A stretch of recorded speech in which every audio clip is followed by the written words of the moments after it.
Good morning, Siargao! Maayong buntag po kaninyong tanan. Magandang umaga, mga ka-Siargao. Happy viewing po kaninyong tanan. Ano yan ang sabta sa laing edisyon sa atong programa, Siargao TV News, para napaghatod kaninyo sa mga importanteng balita nga agay natong masayran din na sa isla sa Siargao, sa probinsya Surigao del Norte, sa rehiyon sa Caraga, o sa tibuok kalibutan. Magandang umaga po og sa tibok nasod Pilipinas, Luzon, Visayas, Mindanao. Magandang umaga po. Good morning usab sa atong mga kalungsuran nga sakop ning isla, mga ka-Siargao, ang Dapa San Isidro, San Benito, Santa Monica, Burgos del Carmen, General Luna, Socorro og Pilar. Magandang umaga po. Good morning kaninyong tanan, mga ka-Siargao. Good morning sa atong mga viewers, ilabi na sa atong mga frontliners nga padayon ang serbisyo alang na kanatong katawhang Pilipino. Magandang umaga po. Good morning usab sa atong mga silingan nga probinsya, ang Agusan del Sur, Agusan del Norte, Surigao del Sur, ug ang Dinagat Islands. Maayong buntag po kaninyong tanan. Magandang umaga. Good morning usab sa atong mga viewers, reactors, commenters, likers. Good morning po kaninyong tanan. Good morning, gikan na kang Lynn Lopez Dars. Good morning kanimo din na Lynn. Good morning, Siargao, gikan na kang Nathaniel Bonotan. Good morning. Good morning, Kuya G, o good morning, Siargao, gikan na kang Irene Intano Sinday. Good morning, Kuya G. Good morning usab sa tanang kong kalumunan diya na sa Union, og Salvacion Don Paulino. Keep safe always, gikan na kang Ruby Borja Magirang. Salamat po, magandang umaga. Good morning, Kuya G. God bless po, Kuya G. Gikan na kang Ronnie Borja. Salamat po, magandang umaga kaninyong tanan. Salamat, magandang umaga, mga ka-Siargao. Dili na ta maglangan, mga ka-Siargao. Atong pagasayron karon ang kahimtang sa atong panahon, pinaagi na ni Benison Estareha sa DOST Pag-asa. Base po sa ating animation, meron pa rin tayong dalawang weather systems. Ito ay ang tail end of frontal system na nakakaapekto na sa Bicol region, parts of Visayas and Mindanao. Habang sa natitirang bahagi po ng Luzon, meron pa rin tayong malakas na northeast monsoon or amihan. Base naman sa ating animation, wala po tayong namamataan na bagyo na papasok ng ating Philippine Area of Responsibility at mababa rin ang tsansa na magkaroon tayo hanggang sa weekend. Subalit, base po sa Climate Monitoring and Prediction Section, posible tayong magkaroon ng low pressure areas. Yung low pressure area dito sa may parting Zamboanga City ay nalusaw na po. Subalit dahil sa mga formations from the Intertropical Convergence Zone or tail end of frontal system malapit sa equator, ay maaring may mabuo na panibagong low pressure area na bagamat mababa ang tsansa na maging bagyo, ay magpapaulan pa rin po dito sa may parting Visayas and Mindanao. Kaya pakabantayan po natin. Sa ating mga kababayan dito sa Visayas at hilagang parte ng Mindanao, Zamboanga Peninsula, Northern Mindanao and Caraga, asahan po yung maulap pa rin na kalangitan na sasamahan pa ng kalat-kalat na ulan ng thunderstorms. Epekto pa rin po yan ng tail end of frontal system. Kaya't magdala po ng payong at pananggalalang rin sa lamig. For the rest of Mindanao, particularly yung southern portion, may times na fair weather po tayo sa umaga hanggang tanghali. Kasabay niyan yung mainit na temperatura. Take note dito sa Davao hanggang 33 degrees. At possible pa rin po yung mga localized thunderstorms, especially dito sa may central portion of Mindanao. Mao kato, mga ka-Siargao, ang atong latest updates sa kahimtang sa panahon. Aduna gihapon pag-ulan nga atong masinati, mga ka-Siargao. Tungod na sa mga pag-ulan o mga kalat-kalat na mga winds, ulan, mga ka-Siargao, tungod na sa frontal system usab. O sa gibantayan karon nga posibleng mamahimong low pressure area gawas sa Philippine Area of Responsibility. Salamat, Benison Estareha. Good morning po, magandang umaga. Samtang sa pinakaunang bahin sa mga balita karon, Tesla Scholars sa Siargao nagsugod na ang training. gisugdan na ang test the training para na sa 100 ka scholar sa bag-ong abli nga Siargao Manpower and Livelihood Training Center. Pinaagi na sa usa ka training center induction program. Gipanguluhan ni TESDA Specialist Kurt Amores ang orientation o introduction sa mga nagkadaiyang training programs. Lakip na ang mga benepisyo na ilang madawat ingon nga TESDA scholars sama sa daily cash allowance, internet ug PPE allowances. Malaumon ang maong ahensya nga makahuman og trainings ang 100 ka Siargao noon scholars aron makahanap dayon ng trabaho o makatabang sa at least 100 sab ka pamilyang Siargao noon karong tuiga. Mao na ang latest updates mga ka-Siargao. Labi na karon aduna na mga scholarship program sa TESDA para na sa tanang Siargao noon. Good morning po, magandang umaga kaninyong tanan mga ka-Siargao. Happy viewing po. Samtang sa laing bahin sa mga balita karon. Onom ka COVID-19 case na itala na usab sa Socorro. Nadungagan na usab og unom ka COVID-19 cases ang munisipalidad sa Socorro base na sa gipagawas karon nga report sa Rural Health Unit niini. Kini human nga maitala ang duha ka positibong specimen sa duha ka suspected cases niadtong January 8, 2021 ug ang upat ka specimen alang na sa close contacts ug kini positibo sa PCR test mga ka-Siargao ni adtong January 10, 2021. Naila ang mga bag-ong mi positibo mga ka-Siargao nga usa ka babae taga barangay Pamusaingan, mild symptoms ang nasinati karon. Usa ka 33 anyos usab nga lalaki taga barangay Tarok, asymptomatic. Usa ka 58 years old nga babae taga barangay Pamusaingan og asymptomatic ang nasinati karon mga ka-Siargao. Ang ikaupat ang 56 years old nga lalaki nga taga barangay Pamusaingan gihapon, asymptomatic kini mga ka-Siargao.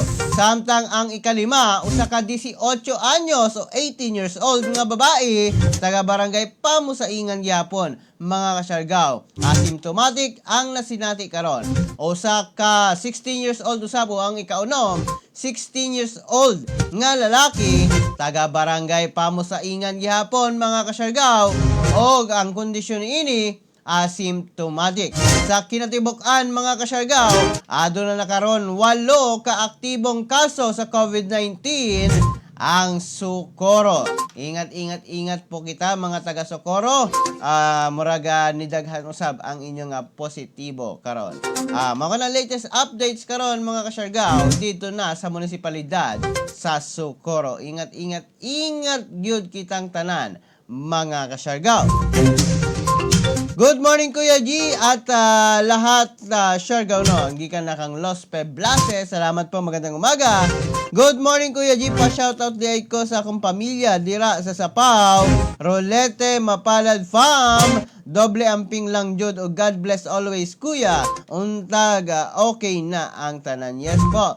Gikan na kang Mayan Romap. Salamat po, magandang umaga sa concern. Salamat, magandang umaga. God bless po. Salamat.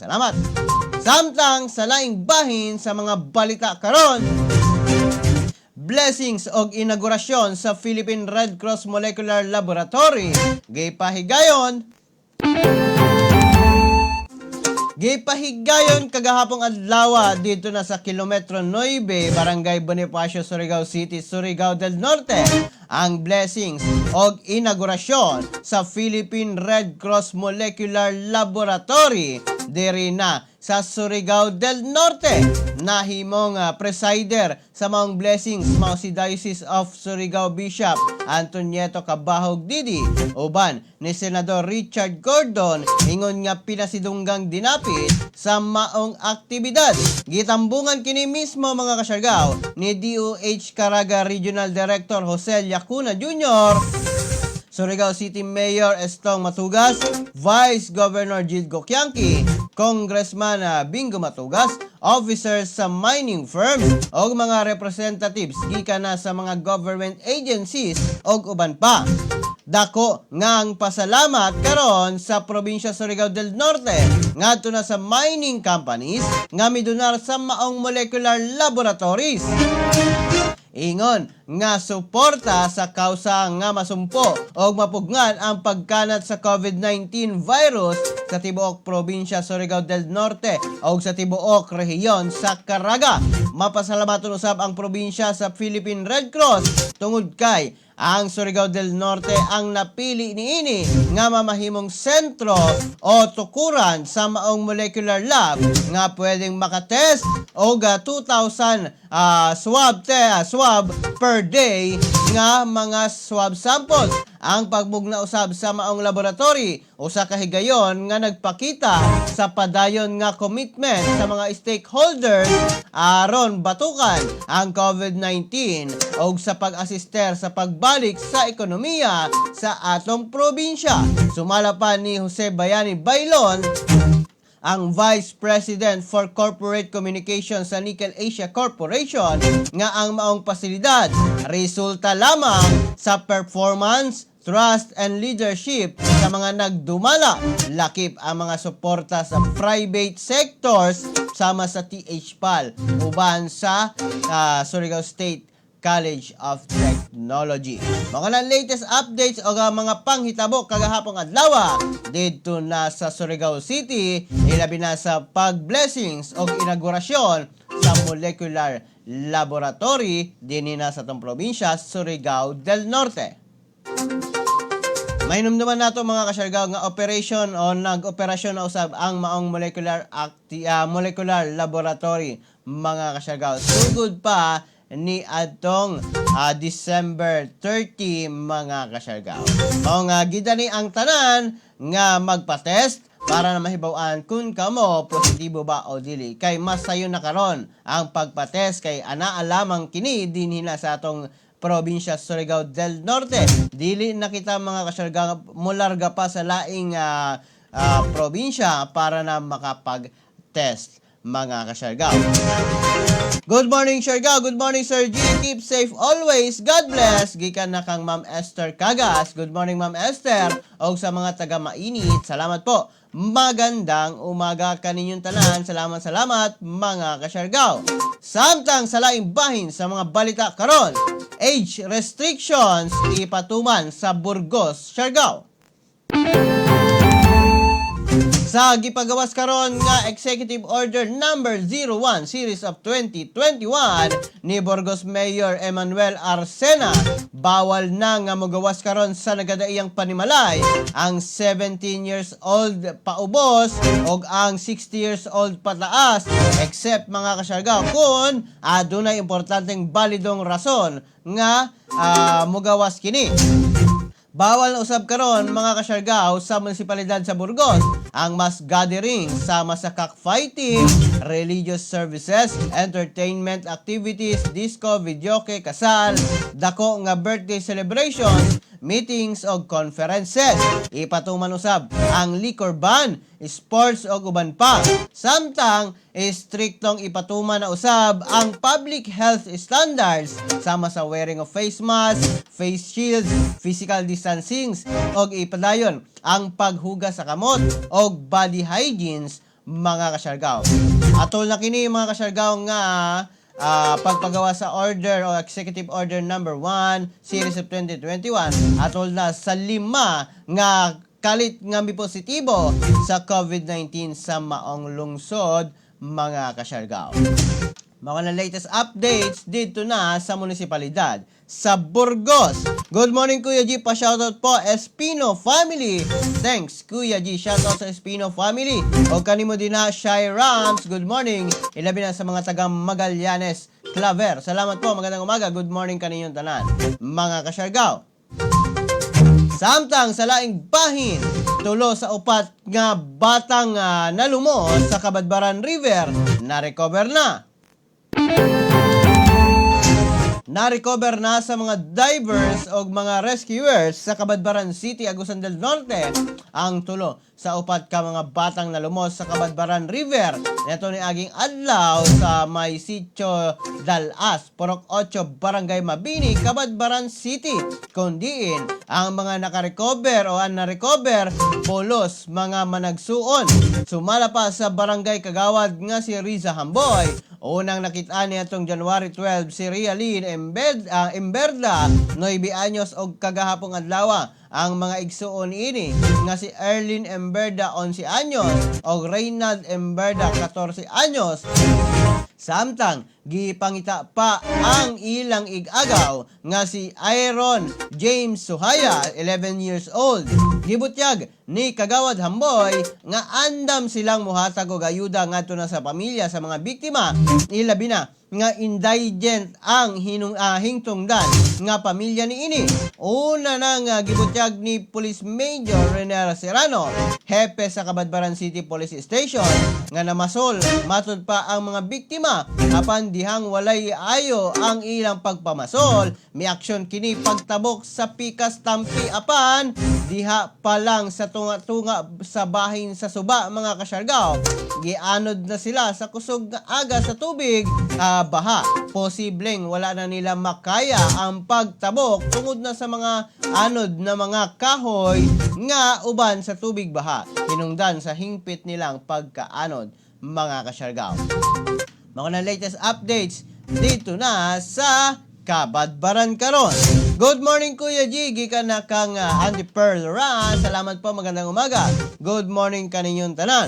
Good morning Siargao, pa shoutout sa ako Princess Angel Salvador Mantilla o Rona Jane Salvador from Gina Salvador. Salamat po, magandang umaga. Good morning kaninyong tanan mga kasyargaw. Samtang atong pag-asayron karon mga kasyargaw, ang kaimtang sa COVID-19 din na sa rehiyon sa Caraga.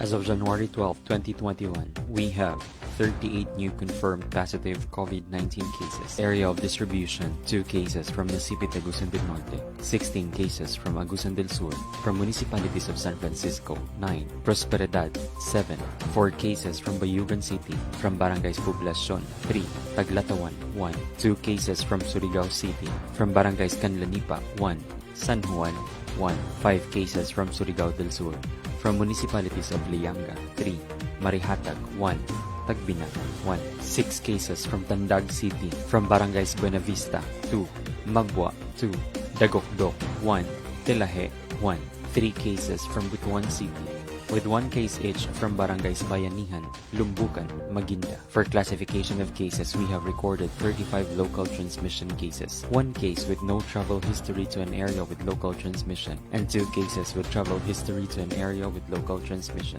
For status of condition, 24 cases are symptomatic, 13 have mild, and 1 severe. For status of management, 37 cases are quarantined, monitored, and managed accordingly. As of January 12, 2021, we have recorded 4 COVID-19 related deaths. Our first case is a 65-year-old male from Butuan City with no known comorbidity. Onset of shortness of breath on January 6, 2021. Admitted on January 9, 2021 but died on the same day. Our second case is a 30-year-old male from Prosperidad, Agusan del Sur with no known comorbidity. Admitted on December 14, 2020 for cough and shortness of breath.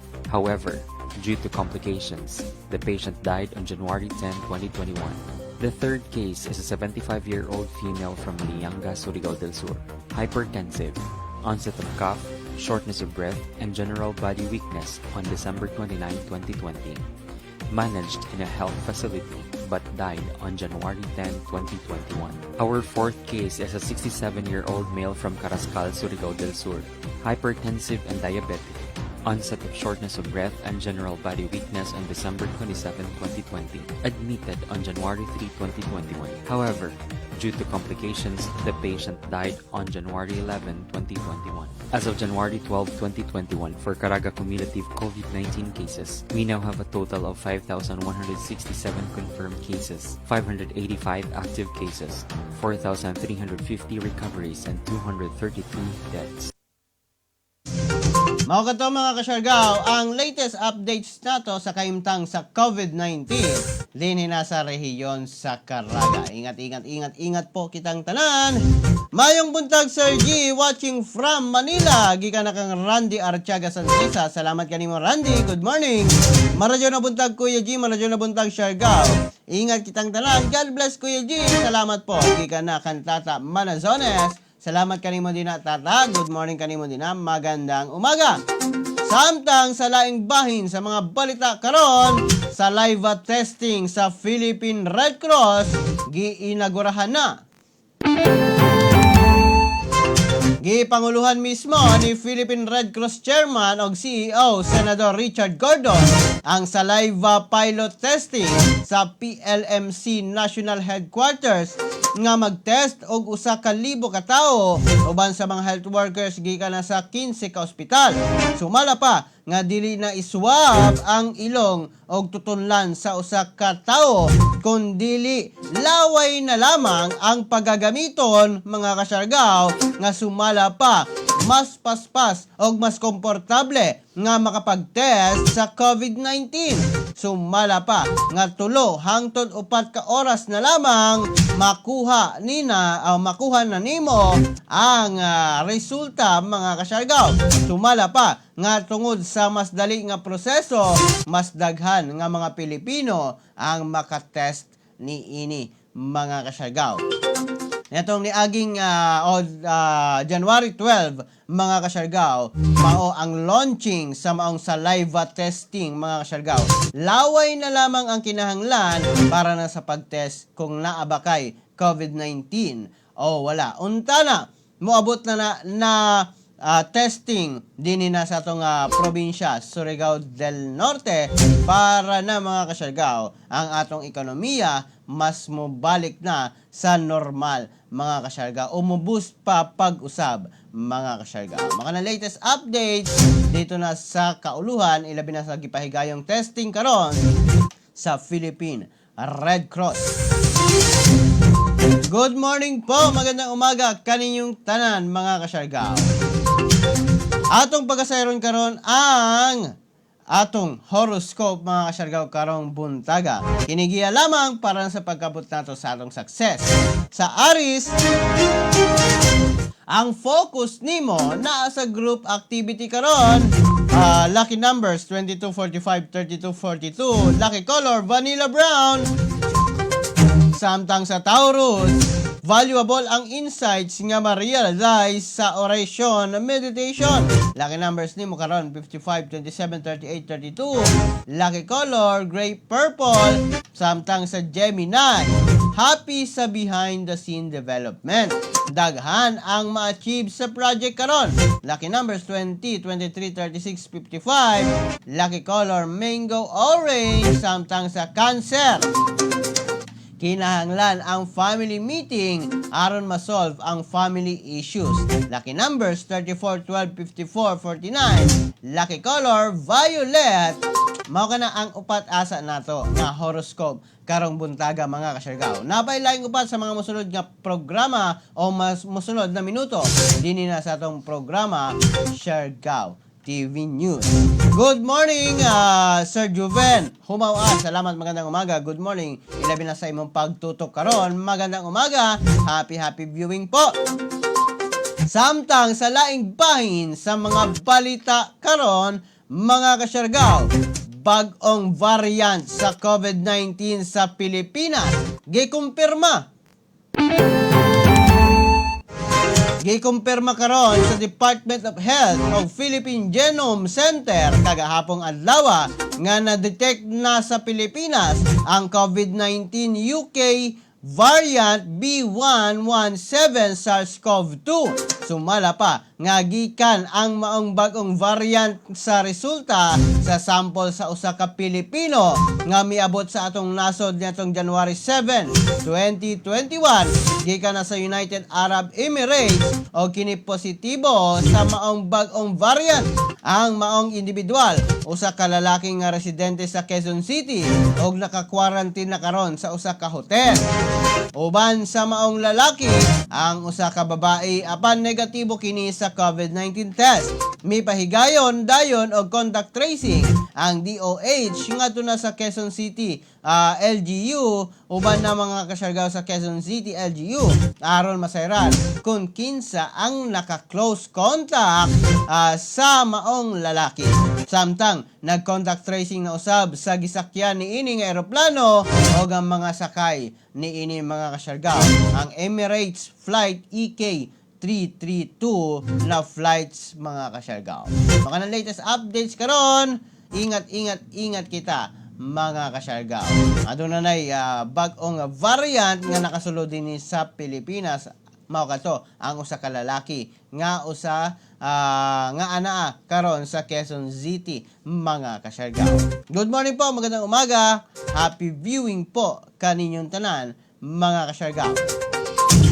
Samtang sa laing bahin mga kasyargaw sa atong horoscope karong buntaga sa Leo, kini ang effects sa orasyon meditation nimo karon. Malipay ka. Lucky numbers 23, 56, 15, 33. Lucky color jade green. Samtang sa Virgo, ang money-making ideas, ang negosyo sa imong kalingawan karon. Lucky numbers 16, 12, 54, 43. Lucky color, sapphire blue. Samtang sa Libra, fine day ang pag-experience of good time karon. Lucky numbers 53, 37, 24, 40. Lucky color, crimson red. Samtang sa Scorpio, maglikay sa mix-up o misunderstandings karon. Lucky numbers 20, 32, 12, 56. Lucky color, green. Ako na ang laing upat nato nga horoscope karong buntaga. Napay laing upat mga kasyargaw sa mga masunod nato nga programa dinhi na sa atong Siargao TV News. Good morning Kuya G og sa tanang Burgosanon, stay safe gikan na kang Felix Tecmon Lesodra. Salamat po. Magandang umaga kaninyong tanan mga kasyargaw. Samtang sa laing bahin sa mga balita karon. Epekto sa COVID-19 vaccine, sagot sa gobyerno ang pagtambal. Giingon karon ni Department of Health Undersecretary Maria Rosario Vergerie nga sagot sa gobyerno ang pagpatambal sa mga Pilipino nga makasinati sa dili maayong epekto sa COVID-19 vaccine o ang side effects niini. Usa ka komite ang gisugo karon nga i-monitor ang mga posible nga side effects sa bakuna karon. Ang pamahayag atong paminawon gikan mismo kang DOH Undersecretary Maria Rosario Vergerie. Yes po, ito po ay kasama dun sa programa natin, and sa katunayan nga po, meron po tayo ng National Adverse Effect Following Immunization Committee na ito po ang magmo-monitor para makita po natin talaga kung ang mga adverse reactions ay dahil talaga sa bakuna o may iba pa hong factor kung bakit po sila nagkaroon ng ganitong reaksyon. Ito po ay meron na hong naihanda na rin ang ating gobyerno, itong tinatawag na mga benepisyo o kaya ay mga pagsagot dito sa pagpapagamot ng ating mga kababayan na magkakaroon ng ganitong reaksyon sa bakuna. Mao kana mga kasyargaw, ang latest updates, ang latest na pamahayag karon ni DOH Undersecretary Maria Rosario Vergerie. Mga kasyargaw, kaya sa gobyerno nga saguton mga kasyargaw ang mga giingon pa nga pagtambal ilabi na kung adto namang galing side effect ang maong vaccine karon. Samtang sa dugang nato mga kasyargaw nga horoscope karong buntaga sa Sagittarius, pun-an nimo og daghang pasensya ang imong kauban. Lucky numbers 12, 42, 28, 33. Lucky color midnight blue. Samtang sa Capricorn, makita nimo ang solusyon sa imong problem karon. Lucky numbers 54, 43, 23, 36. Lucky color carrot orange. Samtang sa Aquarius, atubangon nimo ang extra responsibilities karon. Lucky numbers 18, 57, 29, 43. Lucky color mustard yellow. Samtang sa Pisces, daghan ang mahuman nga work nimo karon. Lucky numbers 44, 56, 14, 12. Lucky color is strawberry red, mga kasyargaw. Mao na ang mga horoscope nato karong buntaga, kinigiya lamang para sa pagkabot nato sa atong success. Good morning, maayong buntag, Sir G. Maayong buntag sa ako mga lumon sa Union. Gikan na kang Ma'am Nalin Bilad. Salamat, Ma'am. Good morning. Good morning, Kuya G. Good morning sa ato tanan o sa tanan taga Siargao noon. Keep safe everyone and God bless sa ato tanan. Salamat, Kuya G. Gikan na kang Jacqueline Gonzales Pobe. Salamat, Jacqueline. Good morning. Magandang umaga. Good morning sa atong mga viewers. Salamat po. Good morning sa mga taga San Benito. Stay home, stay safe. Maradya na buntag, Kuya G. Gikan na kan Cheche Ramos Sumando. Salamat po, mga taga San Benito. Good morning, magandang umaga kaninyong tanan.